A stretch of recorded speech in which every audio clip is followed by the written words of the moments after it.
name is Nicole Gerard from the GYST Method, and I'm here with... Kirby James. Also from the GYST Method. I'm from the GYST Method too. And we wanted to jump on and just have a conversation because a lot of our clients, a lot of former colleagues, a lot of people that we just basically run into in the scope of our business ask us a lot of questions, and we have a lot of discussions about what's being said out in the world. And this is just a nice, quick, easy way to put out there what we think, since we're asked all the time what we think anyway. And that's it. And the topic that seems to have pushed Nicole's buttons and mine, yes, like really, like two-handed, pushed the button, has been just the unending resharing and writing of articles about how people leave toxic bosses. So here's the thing. The catalyst for this entire conversation was a LinkedIn feed, and keep in mind that whenever you touch something, the algorithm is going to give you more of what you asked for. However, I've noticed a significant uptick of articles, comments, and engagement on posts on LinkedIn that talk about people don't leave toxic businesses, they leave toxic bosses. Right. And well, at least my opinion, we'll hear Nick's, is that's just such a load of crap. Agreed. and the reason it's such a load of crap, I was really first introduced to these ideas in previous studies along various lines, which was interesting because you'd think, just one way of thinking will uncover this, and it seems to pop up all over the place. Mm-hmm. Imagine the last time you were working somewhere and there was a person who was an issue and they got let go. They brought in somebody new and they started all nice and shiny and optimistic. Yeah. Fast forward 6, 8, 12, 18 months, and you'd think it was the same person in the job. Absolutely. And I think this is why we feel so strongly about all of these articles. I think people writing the articles from their experience and their lens, etc., it makes sense. You think, okay, I came into this job, I came into this organization, our values seemed to align, I enjoyed it, the people I worked with they seemed great in the beginning. I always hear this in the beginning. Sure. Right? It's like a relationship. Absolutely. Right? It's like, oh, everything's wonderful. And then they have a boss or manager or leader or whatever language you want to use, somebody is in charge of your day. Yeah. That is just causing you grief. And the first instinct is to think, okay, I'm sick and tired of this. I don't like the way I'm being spoken to. I don't like being micromanaged. I don't like the way I'm treated. This individual's the problem. And if only I didn't have this particular leader, everything would be okay. Because they look at another department. And someone else, exactly. It's like, oh, look, they're just so wonderful. Which can be not so different from looking at relationships in your personal life. Precisely. Which is, oh, look at that, that's wonderful. Yes. Yeah, until you get inside it and you find out it's not what it appears to be. And that's the thing. And the thing where you and I got a little bit angry seeing this and so much prevalent is because our take on this is that leader, that individual that everyone is saying is toxic and they're the reason why the culture's toxic, would not be able to stay there unless the culture allowed it. And that's the thing. We work in the culture space, and I see it all the time. It's this myth that somehow that these isolated individuals exist in isolation, and why don't they do something about it? And the truth of the matter is, they can't exist there unless the culture allows them to exist. Supports there. it. And often, in my experience, quite often, unintentionally. It's not like they're actively, in many cases, saying, we want you to be exactly that way. Sure. It's an artifact, and people adapt, and people read the signs, both the overt and the subtle signs about, we got some background noise. What's normal around here, what they say, and what you actually observe. And people react to what really is going on, despite what it may say on the wall or on a business card. Absolutely. And I think that's one of the biggest pieces that organizations struggle with. I know that our clients absolutely do, is that they will say that here's what we value, here's our mission, our vision, our values, our goals, this is the kind of culture we want, but we just can't, there's a problem, we just can't get everything to mesh. And part of that comes back to something that we've been talking about a lot lately, which is resilience and grit and focus, etc. Yep. However, unless you have a focused and strategic eye set on what you want your culture to be, then the very fact that you do nothing, and I'm sorry that everyone, like, it's a hidden secret, everyone knows who that person is, who the toxic person is, who the micromanager is, and they're just allowed to stay. They're either the best seller in the company in sales. There's always a justification. They've been here for 20 years. We don't have anyone else can do it because they're the only one that knows the legacy system. Like, there's always an excuse. And by doing nothing, you're making a decision to allow that to permeate through the culture. And that, to me, is part of the culture foundation. Yeah. People leave bad bosses. They leave toxic things. Yeah. And what I see is it's not that simple. Of course. Right? It's just not really, you'll find another one. Yeah. And when the businesses aren't as intentional about their culture, and when they're not relentless about requiring that the values actually not be said and believed, but followed. Yes. Led by example. Right. Like, really, like in a meeting by a guy or by a woman who's a leader in the moment, and when you see them go sideways, Yes. and nobody calls it, Yes. then you know what the rules are. Absolutely. It's that underlying, 'cause we all talk about, okay, here's the culture we want to create, but then everybody knows that there's the other culture, the underlying culture where people say the truth and they're actually they work around there's that subculture. That's, to me, the piece that needs to be addressed. It's not the one you put on the wall and what you say. No.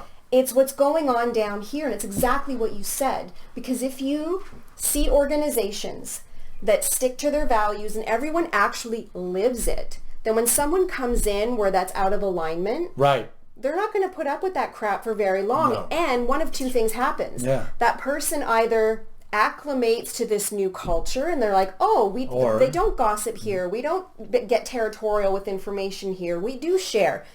Or they go. Right. And they go quick because they get fed up and they can't make any headway. And a client of ours, Nicole and I both worked with them, and a client of ours, to their credit, that was a big part of their thing was, triangulation, no this, no that. It didn't always work out that way, which was a very interesting sidebar. Yeah. I actually have a sports comparison for this. Perfect. I watch a lot of sports, and like most people, we watch the sports when they get to the finals, right?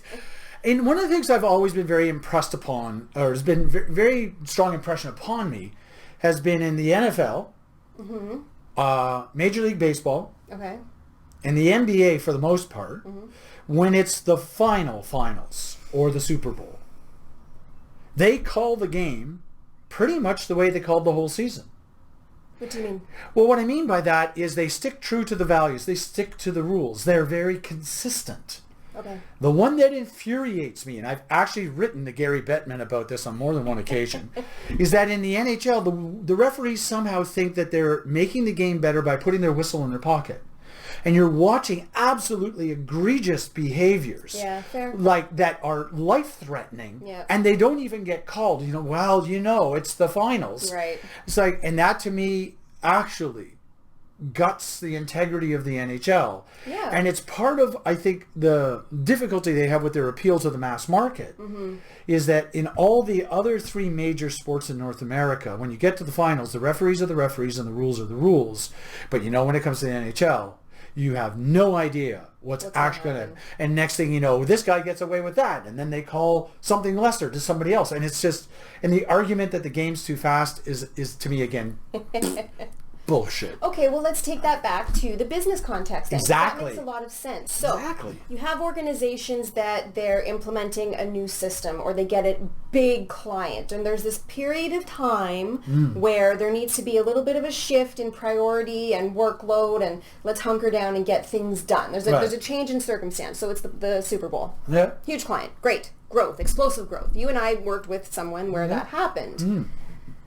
If your values and your integrity and the mission and everything that you stand for does not remain even through times of change, especially through times of change, then you're full of crap. Well, then this actually now even comes back to the executive coaching that I've done. and I think what we read in Facebook and all these other places, you really learn the mettle of a person. You learn about their quality and their integrity. When under stress, how do they behave? Absolutely. If they're sweet as pie and nice as can be all the time until things get nasty or tough, and then their values are just like out the window, then that tells you something about the individual, but we also see it in a business. Absolutely. So the notion that people leave bad bosses is true. To an extent, yeah. No, I believe it's true. Sure. It's not why the bad bosses exist. 100% agree. And 100% agree. Which we've actually got another conversation that's coming up soon about when you're looking for that next job. Remember we were talking about that one? 100%, yes. And we're going to come back and talk to, so how do you actually figure out, how do you suss out a culture? Because, you know, the boss can be wonderful. Yeah. And then I get inside the place and... And it's full of rot. Oh, it's just scary. So before we sign off on this one, let's give 2 or 3 practical things that you can do to support your culture. So for example, I love to use the one of gossiping. And it ties in a lot to that passive-aggressive culture, the one that everyone wants to be too nice to each other. They don't want to say anything to offend one another. I think in organizations that actually want to have open, transparent, honest, resilient cultures, there needs to be the truth-telling. To me, that's one practical element that you can take with you tomorrow, is to tell the truth. I'm not saying that you need to be rude, you don't need to be abrasive about it, but focus more on having the courage to say what needs to be said respectfully. Yeah. And maintain that no matter how tough the situation gets. And that one, you know, scares the crap out of a lot of people. Absolutely. Because it's so outside their comfort zone, especially when you're in a culture where that's not normal. Yes. And that's where tact, word choice, body language, tone of voice really comes into it. So to build off of that, I want to offer some practical word choices. And we're going to come back because we want to talk about this one too. I'm very, very cautious when you use what's called an infinitive. Okay. Always. Never. No one ever. I know that Very person global always. language. And to me, what it signifies is you're not actually doing what Nicole said. Because if you're actually telling the truth is, it's never that simple. Of course, yeah. Life is complex, and no one is always away, or almost never, right? Watch out for the infinitive. But it betrays, especially when you're trying to have that truthful conversation, it betrays that you're going to cherry pick reality. Yes. Yes. Okay, so like you're going to tell the truth, but only the truth you want to tell. And it's like, it doesn't work that way. Yeah. So watch your words. Yeah. Because always, never, those kinds of infinitives, when you roll those out when you're being a truth teller, in fact, you're not. That's fair. Okay? Good point. So, hopefully that brought some clarity and some help to those of you that are out there. Take a look and see what you see on LinkedIn. Tell me. I mean, maybe that's just our algorithm that's cherry picking the conversation for us. Let us know what you're seeing. Please. And what your experience is in terms of toxic cultures. Do you think it's the organization supporting that leader, or is it the leader that's affecting the organization? I'd love to know. I would too. Perfect. So please, drop us a line. Let us know. We look forward to hearing from you. Till next time.